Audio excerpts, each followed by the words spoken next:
इंसान को जन्म देना कुदरत का काम है, लेकिन इंसान के रूप में जन्म लेने के बाद अपने जीवन को कितनी ऊंचाइयों तक पहुंचाना यह स्वयं इंसान पर निर्भर करता है। मिट्टी को जन्म देना कुदरत का काम है, लेकिन उस मिट्टी में से रोशनी को पैदा करने वाले दिए और प्यास बुझाने वाले मंगल कलशों का निर्माण करना यह इंसान की सफलता है। बीजों को जन्म देना माना कि कुदरत का काम है, लेकिन उन बीजों में से फल और फूल खिला लेना यही इंसान की उपलब्धि है।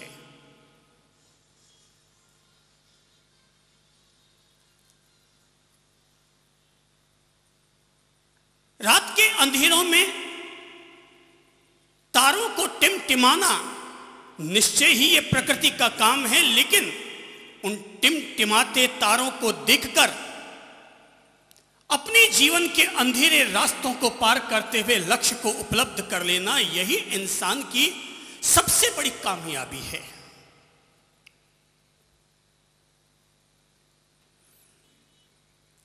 इंसान की सफलता का अगर कोई आधार बनता है तो वह इंसान के द्वारा किया जाने वाला कर्म और पुरुषार्थ है। कर्म ही इंसान के लिए कल्प वृक्ष होता है और कर्म ही इंसान के लिए कामधेनु हुआ करती है।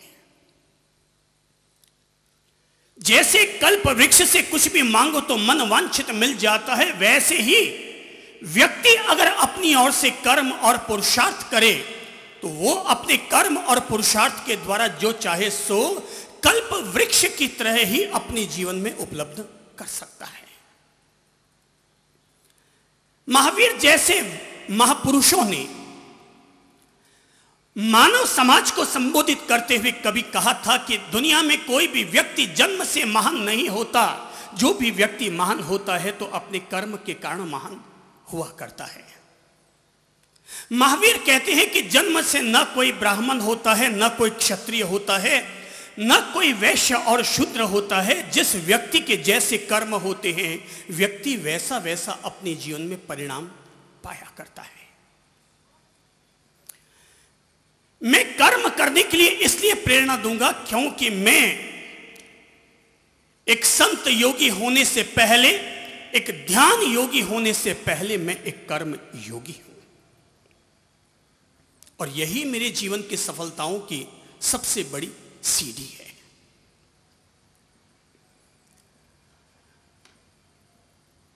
गीता में कभी भगवान ने कहा था कि कर्मण्ये वाधिकारस्ते मां फलेषु, सबको याद है? बोल लीजिए। कर्मण्ये वाधिकारस्ते मां फलेषु कदाचन, कर्म करना तुम्हारा अधिकार है। जिंदगी भर हर व्यक्ति के द्वारा यह लाइन याद रखी जानी चाहिए कि कर्म करना तुम्हारा अधिकार है, और जो तुम्हारा अधिकार है तुम्हें अपने अधिकार को हर हाल में अपने पास सुरक्षित रखना चाहिए। याद रखिए कि जो लोग केवल फल की आशा और अपेक्षा रखते हैं उनके लिए गीता के भगवान कहते हैं मां फलेषु कदाचन, अपनी ओर से कभी भी फल की इच्छा मत करो। सच्चाई तो यह है कि तुम कर्म करते चले जाओ, फल कर्म का अनुगमन करते हुए छाया की तरह तुम्हारे साथ अपने आप पहुंच जाएगा। फल तुम्हारा जैसा जिसका कर्म होगा उसका फल उसका अनुगमन करता हुआ छाया की तरह उसके साथ अपने आप पहुंच जाएगा। इसलिए धरती पर भगवान हर किसी व्यक्ति को उसके कर्म का फल देता है, और जब मैं कर्म की बात कर रहा हूं तो कोई उस कर्म की चर्चा न समझे जिसको कि लोग आत्मा के बंधन के रूप में समझा करते हैं। मैं उस कर्म की बात करता हूं जो इंसान को कुछ करना, जीना और मरना सिखाता है। कर्म शब्द का अर्थ ही होता है करना। हमारे यहां पर प्रसिद्ध वेद वाक्य है और वो है योगः कर्मसु कौशलम। क्या है दिमाग में लीजिए, योगः कर्मसु कौशलम। अपने कर्म को कुशलता पूर्वक संपादित कर लेना, इसी का नाम योग है। यह बहुत गहरा सूत्र है। कामयाबी पर अपनी ओर से कुछ बोलूं उससे पहले कुछ ऐसे विशिष्ट सूत्रों पर आप लोगों का ध्यान आकर्षित करना चाहूंगा, और वो सूत्र कहता है योगः कर्मसु कौशलम। अपने कर्म को कुशलता पूर्वक संपादित करना, इसी का नाम योग है। अगर आपने झाड़ू लगाया तो आपका झाड़ू लगाना भी ऐसा होना चाहिए जैसे कोई चंद्रप्रभ सागर अपना सलीके से प्रवचन देता हो। अगर आप पोंछा भी लगाते हो तो आपका पोंछा भी इतने ढंग से लगना चाहिए जैसे कोई रविंद्रनाथ टैगोर अपनी गीतांजलि का निर्माण कर रहे हैं। अगर आप 4 शब्द भी अपनी तरफ से बोलते हैं तो आपके 4 शब्द बोलना भी ऐसे होना चाहिए जैसे कोई जगजीत सिंह अपनी ओर से संगीत का एल्बम बना रहे हो। और अगर आप सड़क पर चलते हैं तो आपके कदम भी इतने सिस्टेमेटिक चलने चाहिए कि आपके कदमों को देखकर यह लगना चाहिए जैसे कोई AR रहमान अपनी ओर से जय हो का संगीत दे रहे हो। व्यक्ति का कर्म, योगः कर्मसु कौशलम, व्यक्ति का कर्म इतनी कुशलता पूर्वक संपादित होना चाहिए कि उसका कर्म करना अपने आप में योग बन जाए। जरा सोचो, सामने संगीत बजाने वाले लोग बैठे हैं, केसियो वाला व्यक्ति अगर एक खटका भी आगे पीछे दबा देगा तो संगीत का परिणाम क्या होगा? तबला बजाने वाला व्यक्ति अगर ताल की थाप देने में एक अंगुली भी अगर आगे पीछे कर देगा तो क्या होगा? सुर बेसुरा हो जाएगा, ताल बेताल हो जाएगा। एक केसियो वादक के द्वारा अपनी ओर से ढंग से अपनी अंगुलियों को चलाना, इसी का नाम है योगः कर्मसु कौशलम। अपने कर्म को कुशलता पूर्वक करना, इसी का नाम योग है। योग का अर्थ केवल ये नहीं है कि महाराज बन जाओ। योग का अर्थ ये नहीं है कि व्यक्ति गुफावास स्वीकार कर ले, क्योंकि हर आदमी न तो महाराज बन सकता है और हर आदमी न ही गुफा में जाकर के निवास कर सकता है। तो क्या किया जाए? योगः कर्मसु कौशलम। अपने कर्म को कुशलता पूर्वक संपादित कर लेना, इसका नाम है योग। एक दिन की बात है, पदयात्रा करते हुए मैं आगे चला आया, मेरे अन्य गुरुजन लोग पीछे रह गए, तो मैं आया और आकर के एक बस स्टॉप का स्टैंड बना हुआ था, वहां आकर के बैठ गया। मैंने देखा कि जैसे ही मैं आकर बैठा हूं, इतने में ही 5, 7, 10 लोग और आकर के वहां बैठ गए, शायद किसी बस की इंतजारी में। इतने में ही एक पांव से अपाहिज व्यक्ति लंगड़ाता हुआ, अपने हाथ का सहारा लेता हुआ वहां पहुंचा और आकर के उसने बस स्टॉप पर खड़े हुए लोगों से कहा, भाई साहब किसी को बूट पॉलिश करवानी है, बूट पॉलिश करवानी है। इतने में ही एक व्यक्ति ने अपना जूता आगे बढ़ा दिया, अपना पांव आगे बढ़ा दिया और उसने झट से अपना थैला खोला, ब्रश निकाला, पॉलिश निकाली और पॉलिश निकालने के लिए जैसे ही उद्यत हुआ, उसने झट से दूसरे बैग में हाथ डाला, उसमें से एक किताब निकाली और किताब निकालकर उस व्यक्ति के हाथ में थमाई और कहा, भाई साहब आप 3 मिनट किताब पढ़िए, आप 3 मिनट किताब पढ़िए, तब तक मैं आपकी बूट पॉलिश कर देता हूं। और उस व्यक्ति ने जैसे ही किताब उठाई तो मैं बगल में बैठा चौंक पड़ा, क्योंकि वो किताब किसी और की नहीं, वो किताब चंद्रप्रभ की ही किताब थी। मैं वहां बस स्टॉप पर बैठा, ये देख करके चौंक पड़ा कि वो किताब मेरी किताब थी और बूट पॉलिश वाले ने वो किताब उसे पढ़ने के लिए दी। मैंने शर्म के मारे अपनी नजर नीचे घुमा ली कोई ये ना समझ ले कि ये बूट पॉलिश वाला भी मेरे द्वारा यहाँ पर भेजा हुआ हो। वो बूट पॉलिश करता रहा, एक के किया, दूसरे के किया, तीसरे के किया, और तभी बस आ गई, सब लोग उसमें चढ़ गए और रवाना हो गए। मैंने उस बूट पॉलिश वाले को कहा, भैया ज़रा इधर गौर करो तो। और जैसे ही उसने मुझे देखा वो मेरे पाँव में गिर पड़ा। बोले, गुरुजी मैं तो आपका शिष्य हूँ, मैं तो आपकी किताबें पढ़ता हूँ और आपकी किताबों को मैं इस तरह से लोगों को पढ़ने के लिए दिया करता हूँ। मैंने कहा, भैया तुम पढ़ने के लिए देते हो तो ठीक है, पर एक बात ज़रा मुझे बताओ कि तुम बूट पॉलिश का धंधा करते हो, बूट पॉलिश करते हो, तेरा बूट पॉलिश करना समझ में आया, लेकिन बूट पॉलिश करते हुए मेरी किताब को उसे पढ़ने के लिए देना, ये बात मेरी समझ में ना आई। उसने कहा, साहब इसका उद्देश्य ये है कि बूट पॉलिश करने वाला 5 मिनट तक इधर उधर देखेगा या मेरे अपाहिज पन्ने पर गौर करेगा और मुझ पर या तो दया खाएगा या करुणा खाएगा, जबकि मैं परिश्रम करके अपने 2 पैसे कमा रहा हूं। मैं परिश्रम करके 2 पैसे कमा रहा हूं, वो मुझ पर कोई तरह की दया न खाए, मुझे अपाहिज समझकर मुझ पर कोई तरह की करुणा करके मुझे पैसा न दे, इसलिए मैं उसे किताब दे देता हूं पढ़ने के लिए। और ये सोचकर कि वो 5 मिनट तक ऐसे ही व्यर्थ बैठा है, अगर उसको आपकी 5 मिनट तक किताब पढ़ने से 2 अच्छी बातें अगर सीखने को मिल जाएगी तो मेरे द्वारा ये परिश्रम किया हुआ भी सार्थक हो जाएगा। मैंने उस पॉलिश करने वाले उस लड़के के कंधे पर हाथ रखा, पीठ थपथपाई और मन में अपने आप से कहा, योगः कर्मसु कौशलम, यही है अपने कर्म को कुशलतापूर्वक संपादित करना। और मैं आगे रवाना होने लगा। उसने मुझे दूर से हाथ जोड़ा। मैंने कहा, भैया तू वास्तव में योगी है।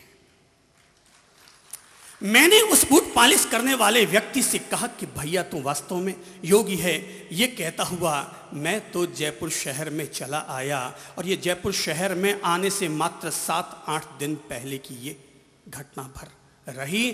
पर मैं मानता हूँ योगः कर्मसु कौशलम। जरा अपने दिमाग में लीजिए इस लाइन को, क्या है योगः कर्मसु कौशलम। अगर आपने खाना बनाया और कुशलता पूर्वक अगर आप रोटी बना रहे हैं तो ये क्या है? क्या है? योग है।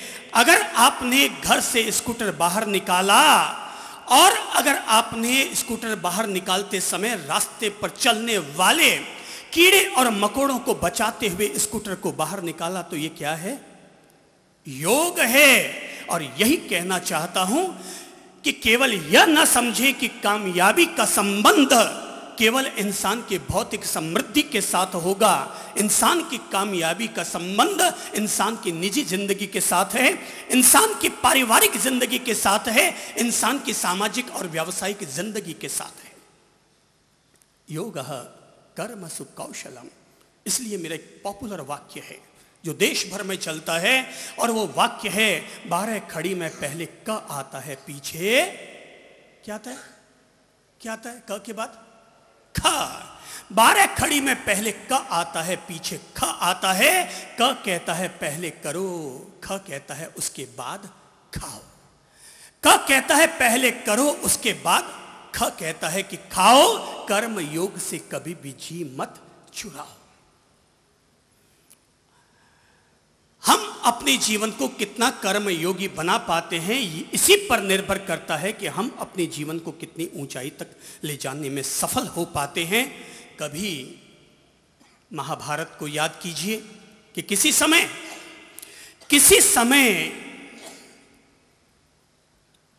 हस्तिनापुर के विभाजन हुए, तो विभाजन में दुर्योधन और दुशासन को हस्तिनापुर मिला और युधिष्ठिर और अर्जुन भीम को खंडप्रस्थ मिला।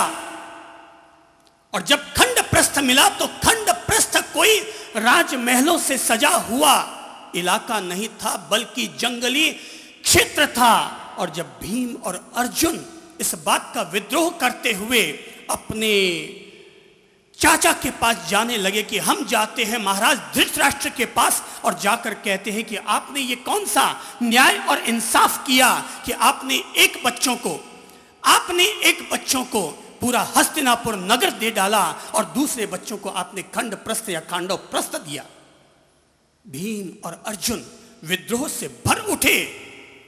उन्होंने अपना गांडीव उठा लिया और कहा कि हम जाते हैं और युद्ध करते हैं, चाहे जैसी स्थिति हो जाए, लेकिन हम ये खंड प्रस्थ स्वीकार नहीं करेंगे। और कहते हैं कि तभी भगवान कृष्ण वहां आते हैं और भगवान कृष्ण आकर कहते हैं, ऐ अर्जुन, ऐ युधिष्ठिर और भीम, जरा कल्पना करो कि यही खंड प्रस्थ अगर दुर्योधन और दुशासन को मिल जाता तो वही दुर्योधन और दुशासन पत्थर से अपना सर फोड़ फोड़ करके अपनी जान दे देते। लेकिन ये कृपा समझो अपने ताऊ की कि उन्होंने तुम्हें खंड प्रस्थ दिया, क्योंकि खंड प्रस्थ को इंद्रप्रस्थ बनाने की ताकत केवल तुम लोगों में है। खंड प्रस्थ को इंद्रप्रस्थ बनाने की ताकत केवल तुम लोगों में है। और तुम ये क्यों भूल जाते हो कि तुम्हारे साथ तुम केवल 5 भाई हो। अरे जहां पर 5 भाई साथ रहते हैं और हमेशा कर्म योग करते रहते हैं, उन्हें हमेशा विश्वास रखना चाहिए कि उनके साथ कोई एक और है, और वो और ऊपर वाला है। ईश्वर उनके साथ रहता है जो अपने कर्म का फल पाने के लिए खुद अपना कर्म करता है। और तब कृष्ण ने अर्जुन को जागृत किया, और अर्जुन को जागृत करने के बाद खंड प्रस्थ न रहा, बल्कि वही खंड प्रस्थ क्या बन गया? इंद्रप्रस्थ। मुझे लगता है अपन सब लोगों का जीवन खंड प्रस्थ ही है। अपन सब लोगों का जीवन खंड प्रस्थ ही है, क्योंकि अपन लोग न तो टाटा के घर में पैदा हुए, न बिरला के घर में पैदा हुए। अपन सब लोगों का जीवन खंड प्रस्थ है। और मैं तो बिना संकोच के ये बात कह दिया करता हूं, भाई मैं उस घर में पैदा हुआ हूं। और जो बात मैं अपने लिए कह रहा हूं वो आप में से बैठे हुए 80% लोगों की कहानी होगी। मैं उस घर में पैदा हुआ हूं जिस घर में बड़े भाई की पैंट फटती तो हम छोटे भाइयों के लिए हाफ पैंट बना करती थी। बड़े भाई की पैंट फटती तो छोटे भाइयों के लिए हाफ पैंट बना करती थी। हाँ, ये चंद्रप्रभ और ललित प्रभ वो महाराज हैं जो अपने बड़े भाई की फटी हुई पैंट की उसके बाद बनने वाली हाफ पैंट को पहनकर बड़े हुए हैं। और इतना ही नहीं, जब वो हाफ पैंट फटती तो उससे थैला बनता था और बाजार से सब्जियां लाने के काम आता था। और जब वो थैला फटता था तो घर में पोंछा लगाने के काम आया करता था। मैं उस घर में पैदा हुआ हूं। मेरी मां ने मुझे कभी सुनाया था, मेरी मां ने मुझे कभी सुनाया था कि बेटा ये दुनिया है और ये दुनिया तभी तक साथ देती है जब तुम्हारी अंटी में पैसा होता है। जब घर में अगर अभाव आ जाता है तो दुनिया वाले भी अभाव दिखाने लग जाते हैं। और तब मेरी मां ने मुझसे कहा था कि बेटा एक वक्त ऐसा आ गया था, तुम्हारे पापा जी को लकवा मार गया था, घर में खाने की भी कमी आ गई थी। और तब मैं अपने परिवार में एक सदस्य के पास गई और जाकर कहा था कि भाई तुम्हारे बेटे की अगर कोई हाफ पैंट हो तो दे दो ताकि मैं अपने राजू को पहनाकर उसे बड़ा कर सकूं। उन्होंने कहा अभी तो नहीं है, होगी तो दे दूंगी। और तब मेरी मां ने मुझे बताया कि 6 महीने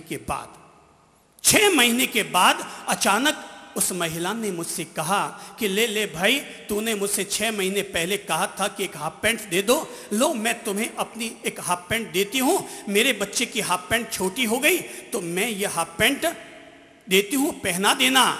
माँ पुरानी हाफ पैंट लेकर आई, रोती हुई आई और आकर के उन्होंने मेरी फटी हुई हाफ पैंट को खोला और मुझे वो हाफ पैंट पहनाई। और मेरी माँ ने मुझे करीबन 30 साल की उम्र में ये घटना सुनाते हुए कहा था कि बेटा एक वक्त वो था जब मैंने तुझे किसी की मांग कर लाई हुई हाफ पैंट भी पहनाई है। एक वक्त वो आया जब वही लड़का बड़ा होने के बाद मेरे पास आया और आकर के कहने लगा कि साहब मेरे हाथ बड़े तंग हो चुके हैं, जहां मैं नौकरी करता था वहां के लोगों ने मुझे नौकरी छोड़ दी है, मैं रोटी को मोहताज हो चुका हूँ, मेरी माँ ने मुझे कभी सुनाया था कि मैं इस बच्चे की हाफ पैंट पहन करके बड़ा हुआ हूँ। मैंने उस बच्चे से कहा था, मैंने उस युवक से कहा था, मैंने कहा मैं तुम्हारी हेल्प ज़रूर करूँगा क्योंकि मैंने बचपन में कभी तुम्हारी हाफ पैंट पहनी हुई है। मैं तुम्हारी हेल्प जरूर करूंगा क्योंकि मैंने बचपन में तुम्हारी हाफ पैंट पहनी है और उसको पहनकर मैंने अपने जीवन के 1 साल गुजारे होंगे। और तब मैंने उस व्यक्ति को अपनी ओर से हेल्प करवाई, उसको दुकान करवाई। एक हाफ पैंट का बदला मैंने उसको दुकान बनवा करके चुकाया। पर जो सच्चाई है वो सच्चाई ये है कि कभी किसी व्यक्ति का अतीत ये भी हो सकता है, कभी किसी व्यक्ति का अतीत ये भी हो सकता है। पर मुझे ये बात बड़ी निष्ठा और आदर के साथ कहूंगा कि अगर कोई भी व्यक्ति अपने जीवन में अपने बेहतरीन कर्म संपादित करता रहेगा तो भले ही किसी व्यक्ति का जन्म किसी गरीब घर में क्यों ना हुआ हो, पर जो हमेशा बेहतरीन कर्म करता रहेगा वो आज नहीं तो कल, कल नहीं तो परसों एक दिन ऐसा आएगा, कल तुम किसी के पास जाकर पनाह लेते थे, आज कोई और तुम्हारे पास आकर के पनाह लेगा।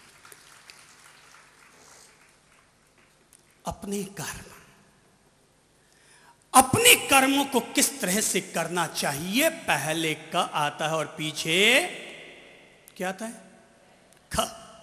पहले करो और पीछे खाओ, कर्म योग से जी मत चुराओ। एक खास व्यक्ति का उल्लेख करूंगा।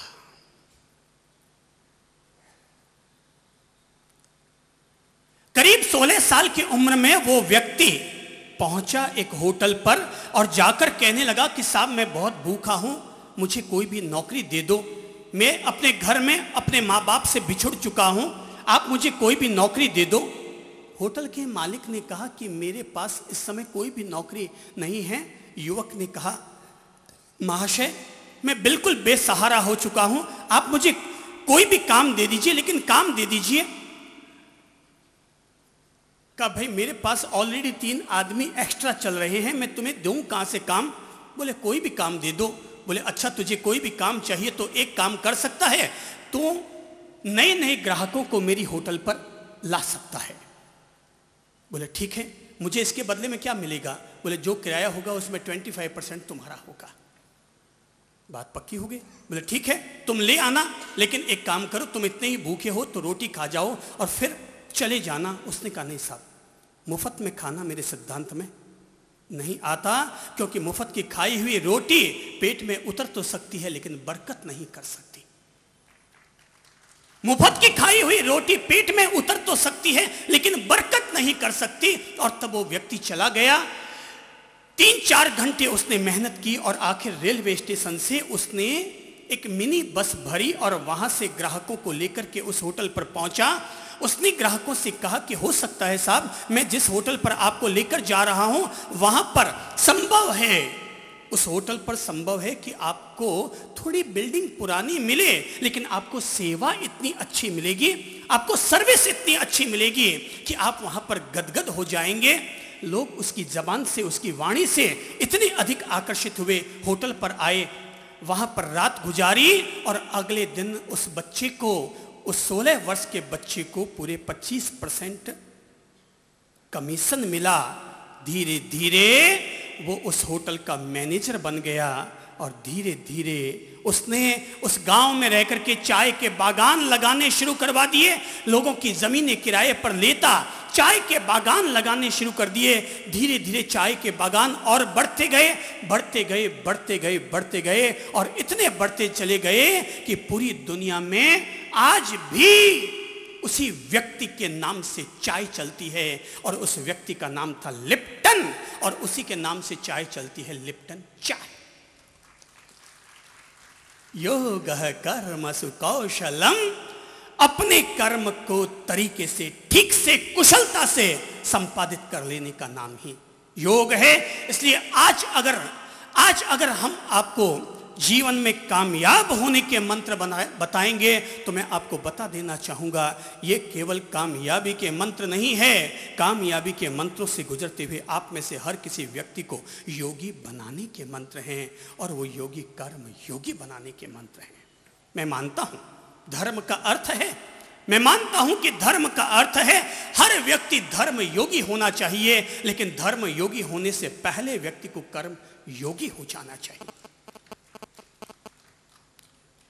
अमीर बन के धर्म करोगे तो लोग आपके धर्म की भी इज्जत करेंगे, और फटे हाल बनकर अगर सामायिक लेकर भी बैठ जाओगे तो लोग बोलेंगे कमा के खा नहीं सकता, आकर के सामायिक लेकर के बैठ गया, धर्म भी बेइज्जत होगा।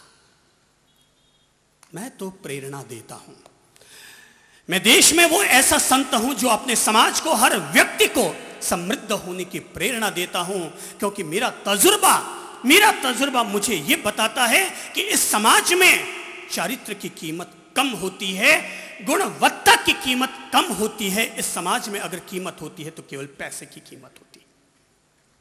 अगर आप अमीर हैं हर तरह से आप चलेंगे, और अगर आपने पैसा नहीं कमाया, एक अमीर का बेटा अगर भोला भाला है तब भी बात उसकी समाज में चलेगी, और एक गरीब बाप का बेटा अगर समझदारी की भी बात करेगा तब भी लोग कहेंगे क्यों बाएं बाएं करता है, क्यों चाय चाय करता है, जब बैठो उधर, और लोग धक्का दे करके निकाल देंगे। इसीलिए हम जैसे संत अध्यात्म की बात बाद में करते हैं, धर्म की बात बाद में करते हैं, उससे पहले समाज के बीच में आकर के लोगों को वे मैनेजमेंट फंडा सिखा देना चाहते हैं कि जिनके जरिए, जिनसे गुजरकर आदमी पहले अपने आप में अपने पांव पर खड़ा हो सके, अपने आप में इज्जतदार आदमी बन सके।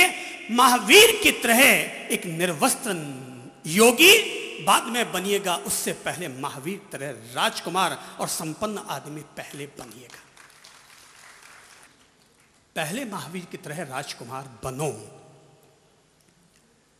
और अब जब हम चलते हैं कामयाबी की तरफ, तो हमारी कामयाबी के मंत्र हर इंसान को कर्म योगी बनना सिखाते हैं। अगर कोई भी व्यक्ति अपने जीवन में कामयाबी पाना चाहता है तो मैं बता देना चाहता हूं कि कामयाबी किसी को भी न तो आसमान से मिला करती है और न ही जमीन को फोड़कर निकला करती है। इंसान की सफलता और इंसान की कामयाबी इंसान के द्वारा किए जाने वाले लगातार अभ्यास, श्रम और पुरुषार्थ का परिणाम हुआ करती है। किसी भी इंसान को एक दिन में सफलता नहीं मिलती। एक दिन में कोई भी व्यक्ति अगर लक साथ दे तो शायद आदमी अमीर तो बन सकता है, किसी की लॉटरी खुल जाए तो, पर अगर किसी व्यक्ति को ज्ञानी बनना है तो तरुण सागर जी महाराज से पूछो कि क्या वो एक दिन में ज्ञानी बन गए? घिसना पड़ा, जिंदगी भर घिसना पड़ा। आज अगर आप लोगों को हमारे एक्सपीरियंस अगर सुनने को मिलते हैं तो ये एक्सपीरियंस इजाद करने में पूरे 35 साल लगे।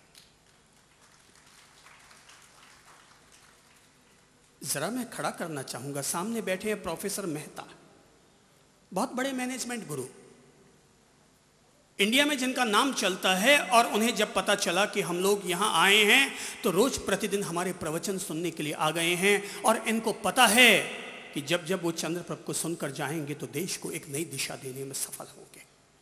जरा बताइए प्रभु जी कि आप एक दिन में मैनेजमेंट गुरु बन गए हैं? इधर आइए, आगे आइए। चूंकि ये मैनेजमेंट गुरु हैं इसलिए मैं इनके मुख से कुछ कहलाना चाहूंगा। Please give him. जरा लोगों को बताइए तो कि आप एक दिन में इतने बड़े मैनेजमेंट गुरु बने हैं या क्या किया है आपने, जरा बताइए तो। कोई भी व्यक्ति कभी भी एक दिन में कोई चमत्कार नहीं कर सकता। लगता यह है कि चमत्कार है, लेकिन शायद वो वर्षों वर्षों की छोटे छोटे छोटे कदम उठाने की जो तपस्या है उसका परिणाम होता है। मैंने भी यही किया, प्रतिदिन नियमित रूप से अपना अध्ययन करता गया और शायद मैं एक छोटे से मुकाम पर आज पहुंच पाया। Very good, thank you. Sit down please. कोई भी व्यक्ति एक दिन में ज्ञानी नहीं बनता, एक दिन में विद्वान नहीं बनता। हर आदमी को घिसना पड़ता है। याद रखिए कि रसरी आवत जात तय सिल पर पड़त निशान, रसरी आवत जात तय सिल पर पड़त निशान, करत करत अभ्यास के जड़ मति होत सुजान। लगातार अगर व्यक्ति करता रहेगा तो हर आदमी कहीं ना कहीं किसी न किसी मुकाम तक जरूर पहुंचेगा। मैं उल्लेख करना चाहूंगा एक ऐसे व्यक्ति का जिस व्यक्ति ने 22 साल की उम्र में शादी की, लेकिन 24 साल की उम्र में तलाक हो गया। 27 साल की उम्र में वार्ड मेंबर का चुनाव लड़ा लेकिन हार गया। 32 साल की उम्र में एमएलए का चुनाव लड़ा लेकिन हार गया। 37 साल की उम्र में कांग्रेस सीनेट से खड़ा हुआ, फिर पराजित हुआ। 42 साल की उम्र में फिर खड़ा हुआ, फिर हारा। 47 साल की उम्र में उपराष्ट्रपति पद के लिए उम्मीदवार बना, फिर पराजित हुआ। लेकिन वही व्यक्ति 52 वर्ष की उम्र में अमेरिका का गरिमापूर्ण राष्ट्रपति अब्राहम लिंकन हुआ।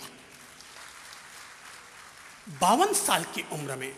सफलता कोई एक दिन का परिणाम नहीं हुआ करती, कामयाबी कोई एक दिन का परिणाम नहीं हुआ करती। हर आदमी को कामयाबी तक पहुंचने के लिए एक लंबा रास्ता तय करना पड़ता है। हर आदमी को, मुझे भी, इनको भी, हर किसी व्यक्ति को ऊंचाई तक पहुंचने के लिए एक लंबा रास्ता तय करना पड़ता है। जो व्यक्ति यह सोचेगा कि मैं भला वहां तक कैसे पहुंच पाऊंगा, याद रखिएगा, जब भी कोई व्यक्ति अपना पहला कदम उठाता है तो हर व्यक्ति का उठने वाला पहला कदम हमेशा जीरो से होता है। जीरो का कोई परिणाम नहीं होता, लेकिन वही जीरो अगर अपने आप को बढ़ाता चला जाए तो याद रखिएगा, दुनिया में अंक गणित के जितने भी अंक हैं वे सारे के सारे अंक जीरो से ही निर्मित हुए हैं। जीरो ही आगे बढ़ता है। कल तक जो जीरो कहलाता था, आज वही आगे बढ़ते बढ़ते हीरो कहलाया करता है, वही आगे जाकर के हीरो बन जाया करता है। ये मत देखो कि हमारा आज उठा हुआ पहला कदम क्या है, ये देखो कि अगर तुमने बड़ी मजबूती के साथ, पूरे विश्वास के साथ अगर तुमने आज पहला कदम उठा दिया है तो आज नहीं तो कल हो सकता है ये जो आप लोगों ने यहां चातुर्मास करवाया है इसका परिणाम भले ही जीरो हो। ये जो चातुर्मास हो रहा है भले ही इसका परिणाम जीरो हो। ये श्वेतांबर और दिगंबरों ने एक होकर के एक जाजम पर, एक मंच पर बैठकर अपने आप को एकता का जो बिगुल बजाया, मैं फिर कहता हूं इसका परिणाम जीरो हो। पर मैं फिर बता देता हूं कि दुनिया में हर हीरो की शुरुआत किसी न किसी जीरो से ही हुआ करती है। हर हीरो की शुरुआत जीरो से होती है। हो सकता है ललित सागर जी को कहना चाहूंगा, आपने अपने जीवन में 35 चातुर्मास किए और हो सकता है तरुण सागर जी ने अपने चातुर्मास 25 या 30 जो भी इन्होंने अपने चातुर्मास किए होंगे अब तक जब भी लोग याद किए होंगे तो ये किया होगा कि आप कोल्हापुर आए, आपने वहां चौमासा किया, आप वहां बेंगलोर गए, आपने वहां चौमासा किया, आप जोधपुर गए, आपने चौमासा किया। लेकिन जिंदगी में जब भी एकता का नाम आएगा तो याद रखिएगा, आप संतों का नाम दुनिया आदर से लेगी, क्योंकि इन्होंने वो पहल की जो जीरो से शुरुआत हुई और आज आने वाले कल के लिए लोगों के लिए मील का पत्थर बन जाए। आने वाले कल के लिए इतिहास का निर्माण ऐसे ही नहीं होता। इतिहास का निर्माण हमेशा सैक्रिफाइस से होता है। इतिहास का निर्माण कोई जी टीवी पर आने से नहीं होता। इतिहास का निर्माण सैक्रिफाइस करने से होता है। और ये सैक्रिफाइस, सबसे बड़ा सैक्रिफाइस करना होता है अपने ईगो का सैक्रिफाइस। दिगंबरों को अपने ईगो का सैक्रिफाइस करना पड़ता है और श्वेतांबरों को अपने ईगो का सैक्रिफाइस करना पड़ता है। प्लीज ईगो को कहिए गो, ईगो को कहिए गो। अगर ईगो को करते हैं गो तो आप सब होंगे एक नेक, हम सब साथ साथ हैं। ये नारा हमारा आने वाले कल में हमेशा गूंजता रहेगा। शुरुआत तो जीरो से ही होती है, शुरुआत हमेशा जीरो से होती है, लेकिन वही जीरो आगे बढ़ा करता है। हमारी कोई औकात तो नहीं है, हमारा कोई पंथ भी नहीं है, हमारी कोई परंपरा भी नहीं है, लेकिन देश भर में यह बोला जाता है कि एक विद्यार्थी 16 साल तक कॉलेज में जाकर के जो ज्ञान हासिल करता है, अगर वो हम लोगों का प्रवचन सुन ले तो मात्र 40 दिन में वो सारा ज्ञान वो हासिल कर लिया करता है। शुरुआत हमें करनी होगी, क्योंकि खाली बोरी कभी खड़ी नहीं होती है। याद कर लो, ये सारे दिव्य मंत्र हैं जो जीवन में जब जब याद करोगे आपके भीतर एक ऊर्जा जग जाएगी, आपके भीतर एक उत्साह जग जाएगा और कुछ करने का जज्बा आपके भीतर पैदा हो जाएगा। खाली बोरी खड़ी नहीं होती, और बोरी को खड़ा करना है तो क्या करना पड़ेगा? हैं? भरना पड़ेगा। आप में से कोई एक भाई खड़ा होना चाहे वो खड़ा हो जाए। कौन खड़ा होना चाहेगा? चलिए आप खड़े होंगे। चलिए आगे आइए। हाँ जी, जरा एक बात बताइए भाई साहब जी कि अगर आपको अपने घर में कील ठोकनी हो तो आप क्या करेंगे? माइक पर बोलिए। कील ठोकने के लिए तो हमारे साथ सबसे पहले हथौड़े का इंतजाम किया जाएगा। Very good. ये बात आपको अपने मुंह से न केवल कहनी है बल्कि अपने जीवन के साथ जोड़ना है कि अगर आपको अपनी जिंदगी में कामयाबी की दीवार पर अगर कील ठोकनी है तो हर आदमी को हथौड़ा उठाना पड़ेगा। अगर मैं आपसे प्रश्न पूछूं कि क्या आप तकिया हाथ में लेकर के कील ठोक सकते हैं? तकिए से क्या कील ठोकी जा सकती है? नहीं महाराज साहब। बस केवल ये एक पैगाम अपने जीवन में ग्रहण कर लीजिए कि तकिए से कामयाबी की दीवार पर कभी भी कील नहीं ठोकी जा सकती। जब भी कील ठोकेगी तो हमेशा हथौड़ा उठाना पड़ेगा। और हथौड़े का मतलब समझते हैं? हथौड़े का मतलब एक अंगुली से हथौड़ा नहीं पकड़ा जाता, हथौड़ा 5 अंगुलियों से पकड़ा जाता है। और अगर ये मुट्ठी भी अपने आप में हथौड़ा बन जाती है तो दुनिया की हर कामयाबी की दीवार पर कील ठोकी जा सकती है। दुनिया की हर कामयाबी की दीवार पर।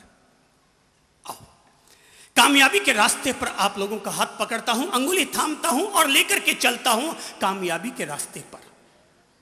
कुछ सीक्रेट्स बताता हूं, 2-4 सीक्रेट्स, ज्यादा याद नहीं रहेंगे इसलिए 2-4 सीक्रेट्स। पहला सीक्रेट्स, सफलता का सीक्रेट्स, कामयाबी का कीमिया मंत्र नंबर 1, और वो है please accept in your life. अपने जीवन में स्वीकार कीजिए, और वो है आपका पॉजिटिव एटीट्यूड। जीवन में अपनाया जाने वाला सकारात्मक नजरिया ही इंसान की कामयाबी का पहला मंत्र होता है। सकारात्मक नजरिया समाधान देता है, नकारात्मक नजरिया इंसान के लिए समस्या खड़ी करता है। परिवार में अगर सकारात्मक नजरिया होगा तो क्या होगा, और नकारात्मक नजरिया होगा तो क्या होगा? क्या होगा? आप खड़े होंगे? चलो आप आ जाओ, खुद अपनी इच्छा से खड़े होइए। जाएगी। हाँ, परिवार में सकारात्मक नजरिए का परिणाम क्या और नकारात्मक नजरिए का परिणाम क्या? प्लीज। अगर हर परिवार में सकारात्मक सोच और नज़रिया हो तो परिवार के सदस्यों में सुख शांति बनी रहेगी, और इसके विपरीत अगर हर परिवार में नकारात्मक सोच विचार हो तो उस परिवार में कलेश होंगे। जरा एक उदाहरण दीजिए कोई भी। नकारात्मक नजरिया, सकारात्मक नजरिया, जैसे भाई भाई, मम्मी बेटा, पति पत्नी, कोई एक बताइए कि कैसे सकारात्मक नजरिया और नकारात्मक नजरिया। सकारात्मक नज़रिए का उदाहरण ये है कि जैसे अगर परिवार के सदस्यों में सोच विचार मिलेंगे, आपस में शांतिपूर्वक रहेंगे, प्रेम पूर्वक रहेंगे तो उनमें प्रेम बढ़ेगा। और नकारात्मक नज़रिए का परिणाम ये है कि अगर उनके विचार आपस में नहीं मिलेंगे, क्रोध करेंगे, गुस्सा करेंगे तो वहाँ शांति रहेगी। Very good, sit down please. अपना वो पॉपुलर उदाहरण याद कीजिए, जानवर वाला। जानवर वाला उदाहरण याद कीजिए। सकारात्मक नजरिया, नकारात्मक नजरिया। पत्नी ने पति से झल्लाते हुए कहा कि तुम तो निरे जानवर हो, जानवर। अब नकारात्मक नजरिया क्या होगा और सकारात्मक नजरिया क्या होगा? अगर नकारात्मक नजरिया होगा तो परिणाम यह होगा कि पत्नी ने अगर पति को जानवर कहा तो पति कौन सा चुप रहने वाला होगा? पति भी वापस 4 खरी खोटी सुनाएगा और बात तलाक तक पहुंच जाएगी। पर अगर सकारात्मक नजरिया होगा तो पति कहेगा, अरे इसमें बुरा मानने की क्या बात है, तू मेरी जान, मैं तेरा वर, दोनों मिलकर हो गए जानवर। व्यापार हो, सकारात्मक नजरिया अगर रहेगा, ग्राहक वापस आया, बोले क्या साहब आप चीनी दिए, इतनी बारीक बारीक आपने चीनी दे डाली, आप तो दुनिया को बेवकूफ बनाते हैं। अच्छा भैया, अगर आपको लगता है चीनी खराब आ गई, कोई बात नहीं, लाओ दो ना वापस, लाओ लाओ लाओ, है चीनी हमेशा संभाल कर देख कर दिया कर। कर्मचारी को डांट लगाई, उससे चीनी वापस ली और अच्छे दाने वाली, मोटे दाने वाली वापस चीनी निकाल कर दे दी। परिणाम क्या होगा? क्या होगा? अगली बार वो दोबारा आएगा। और नकारात्मक नजरिए का परिणाम क्या होगा? हम अपने यहां से बिका हुआ माल वापस नहीं देते, जब कहीं और से खरीद के लाया होगा और चला आया हमारी दुकान पर, परिणाम क्या होगा? अगली बार वो ग्राहक नजर नहीं आएगा। सकारात्मक नजरिया, समाज में अगर सकारात्मक नजरिया लाओगे तो आप अपनी कमेटी में सबको एक दूसरे से जोड़ने में सफल हो जाओगे। और नकारात्मक नजरिया होगा तो क्या होगा? सब आपस में आप लोग बट जाओगे, बिखर जाओगे। और याद रखना, 1 और 0 अगर साथ रहेगा तो 10 कहलाएगा, पर 1 और 0 दोनों अगर अलग अलग हो गए तो न 1 की कीमत होगी न 0 की कीमत होगी। सकारात्मक नजरिया, नकारात्मक नजरिया। सकारात्मक नजरिया हमेशा समाधान देता है और नकारात्मक नजरिया हमेशा समस्याएं खड़ी करता है। व्यापार, कहते हैं मैनेजमेंट गुरु लोग एक पॉपुलर कहानी का उपयोग किया करते हैं और वो कहानी जॉन और बिल की है। अगर मैनेजमेंट गुरु लोग जो यहां बैठे हैं उनको पता है, जॉन और बिल की कहानी का उपयोग करते हैं। जॉन भी लकड़हारा और बिल भी लकड़हारा, लकड़ी काटने वाला। जॉन 5 साल से किसी कंपनी में काम करता है, लेकिन उसकी सैलरी आज भी वही चल रही है। पर बिल 1 साल से काम कर रहा है, पर अपनी सैलरी को दुगुनी बढ़ाने में सफल हो गया है। जॉन पहुंचा शिकायत करने के लिए कंपनी के मैनेजर के पास, और तब कंपनी के मालिक ने कहा था, शिकायत मुझसे मत करो, क्योंकि तुमने 5 साल में जितनी लकड़ियां काटी है उतनी लकड़ियां केवल 1 साल में बिल ने काट दी। तो बोले कि मैं क्या करूं? बोले अगर तुझे समाधान चाहिए तो बिल के पास जा। जॉन बिल के पास आता है और तब पूछता है कि भाई तुमने 1 साल में 5 साल की लकड़ियां कैसे काट डाली? तो उसने पूछा, तुम रोज कितनी पेड़ काटते हो? बोले मैं रोज 10 पेड़ काटता हूं। बोले केवल 10 काटते हो? मैं रोज 30 पेड़ काटता हूं। बोले कि तुम 10 काटते हो, मैं 30 काटता हूं, तो तुम मेहनत करते हो? बोले मैं दिन भर मेहनत करता हूं लेकिन फिर भी पेड़ नहीं कट पाते। बोले तुमने अपनी कुल्हाड़ी में धार कब की?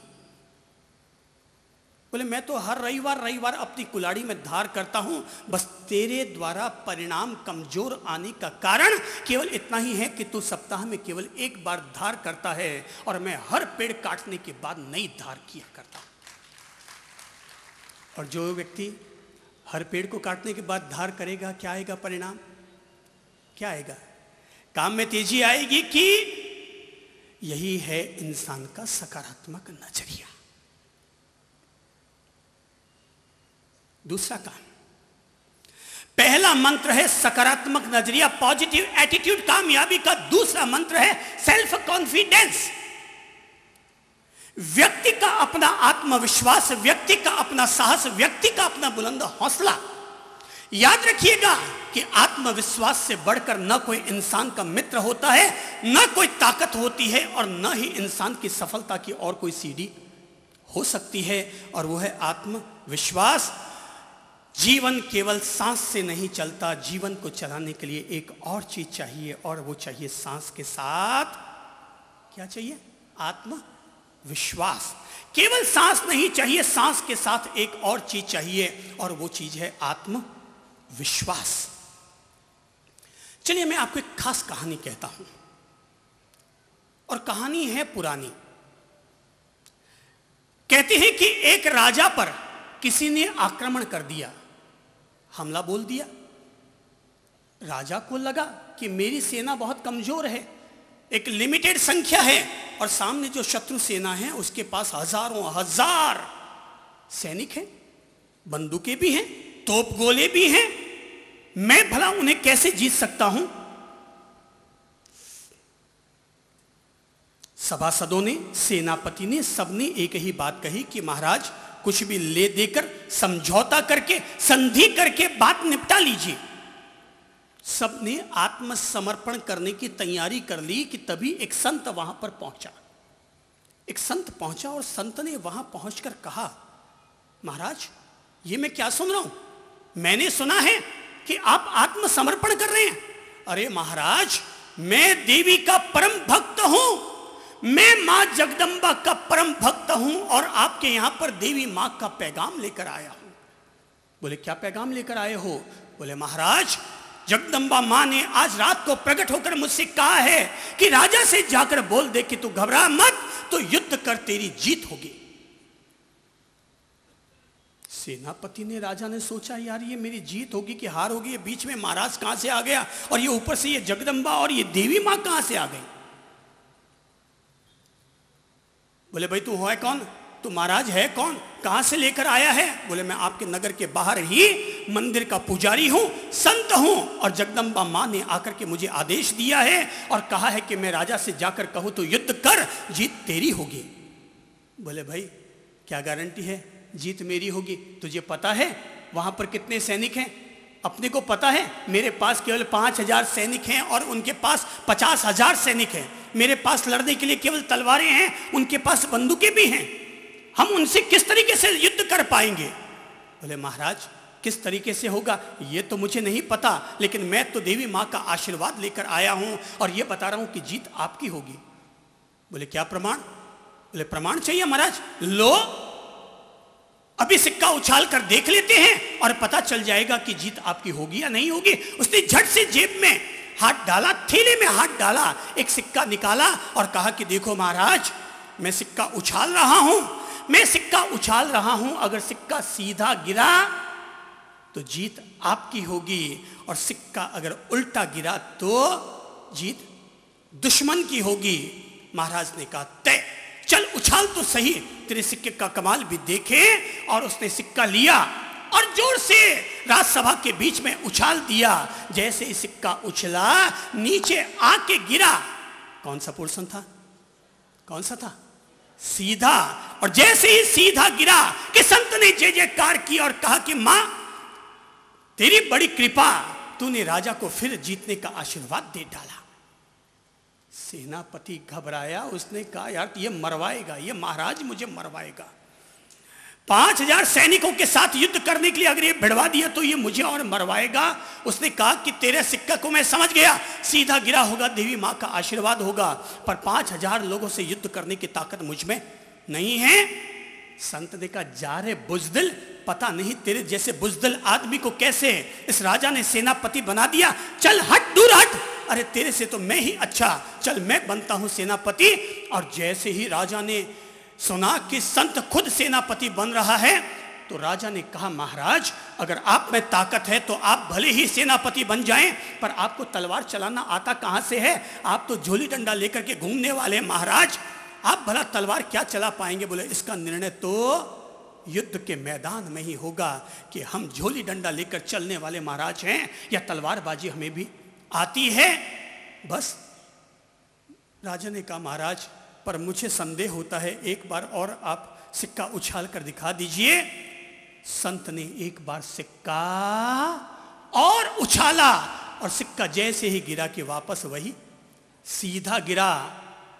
जय जयकार हो गई, संत महाराज की जय जयकार हो गई। सेना लेकर के निकल पड़ा, केवल मुट्ठी पर 5000 सैनिक साथ में थे। रास्ते में वही देवी मां का मंदिर आया, रात वहीं पर बिताई गई। सुबह जैसे ही आगे बढ़ने लगे कि महाराज ने फिर सैनिकों को इकट्ठा किया, देखो अपन स्वयं देवी मां के मंदिर में आ गए हैं, मन में कोई तरह का संदेह मत रखना, मन में कोई तरह की कमजोरी मत लाना। अगर तुम्हें विश्वास ना हो तो देवी मां का आशीर्वाद फिर से ले लेते हैं, चलो अपन सिक्का फिर उछालते हैं। सिक्का फिर उछाला गया, सिक्का वही सीधा आके गिरा।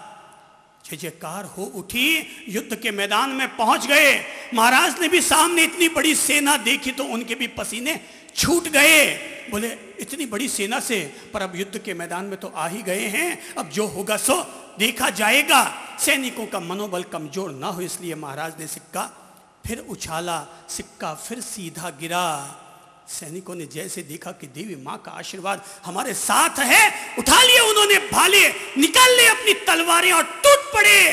उम्मीद तो थी कि यह युद्ध 5000 सैनिकों और 50,000 सैनिकों के बीच वाला युद्ध 1 महीने तक चलेगा, लेकिन शाम तक भी पूरा चल न पाया और वो 5000 सैनिक जीत करके वापस लौट कर आ गए।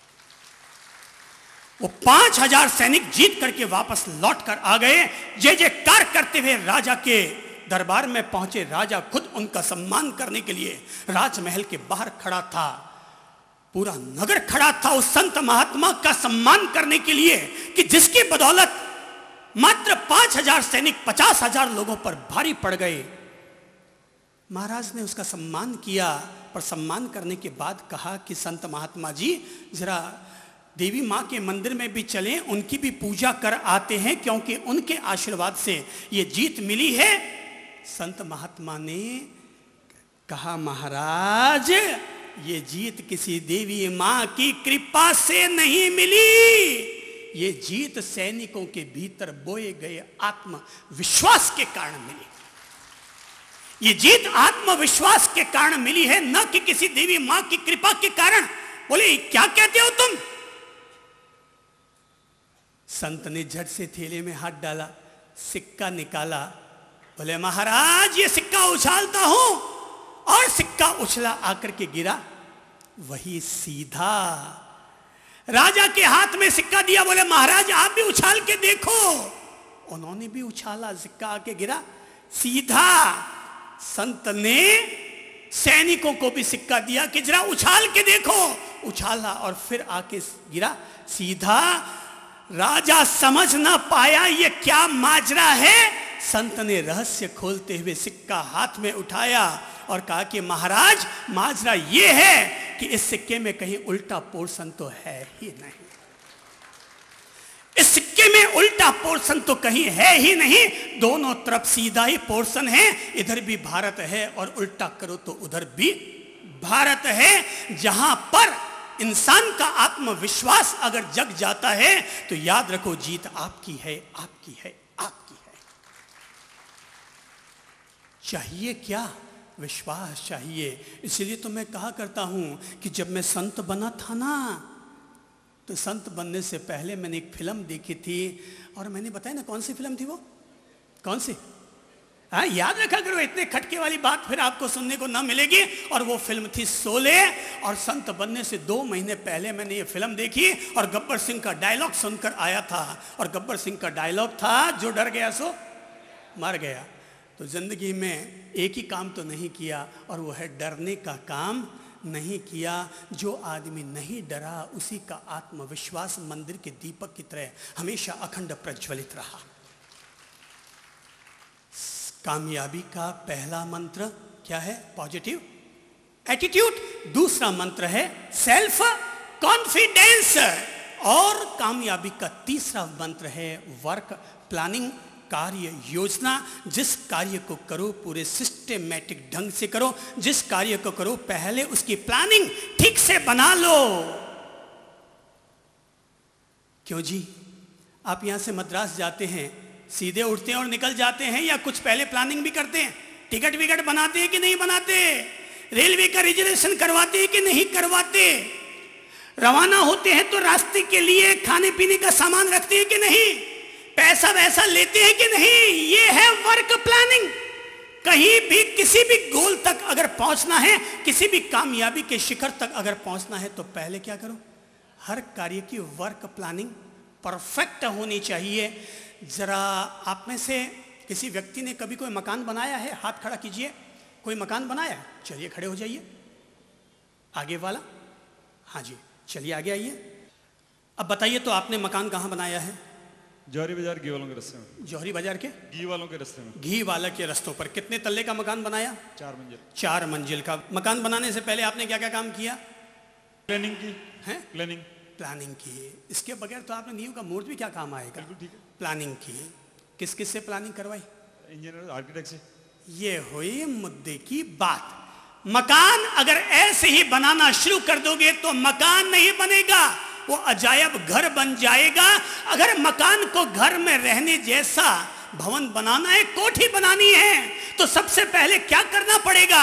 किसी इंजीनियर या आर्किटेक्चर के पास जाकर के मकान का नक्शा बनाना पड़ेगा। यह मकान का नक्शा बनाना, इसी का नाम है वर्क प्लानिंग।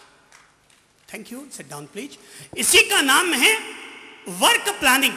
अगर आप अपने दिन भर के कार्य करना चाहते हैं, कृपा करके सुबह जैसे उठे ना, उठने के बाद आवश्यक कार्यों से फारिग हो जाएं। घर में एक कागज रख दीजिए, सामने एक प्लेट रख दीजिए या पाटी बर्ता रख दीजिए, और जो काम याद आते ना नोट करते जाइए। एक काम ये याद आया, आज पॉपुलर प्रेस को फोन करना है, काम नोट कीजिए। दूसरा काम याद आया कि आज बैंक जाना है, काम नोट कीजिए। तीसरा काम याद आया, आज बच्चे के लिए आते समय ड्रेस लानी है, नोट करते जाइए। जितने काम आपको याद आते जाएंगे, ऐसे आप काम याद करने बैठ गए तो आपको 3 काम भी याद नहीं आएंगे। पर जैसे आप प्लानिंग बनाने बैठेंगे दिन भर की, आपको 30 काम याद आ जाएंगे। कितने? 30 काम नोट हो गया। वर्क प्लानिंग कीजिए, 30 काम हो गया, नोटेड हो गया। अब फिर प्लानिंग कीजिए, 30 में कौन सा कार्य अत्यावश्यक है, कौन सा कार्य आवश्यक है, और कौन सा कार्य वो है जिसको अगर 3 दिन के बाद भी करें तो चलेगा। छंटनी कीजिए और जो कार्य अत्यावश्यक है उनको 1 नंबर, 2 नंबर, 3 नंबर, 4 नंबर पर लिखिए, और आवश्यक कार्यों को 5 नंबर, 6 नंबर, 7 नंबर, 8 नंबर पर लिखिए, और जो गैर जरूरी काम है उनको 12, 13, 14, 15 पर लिख दीजिए।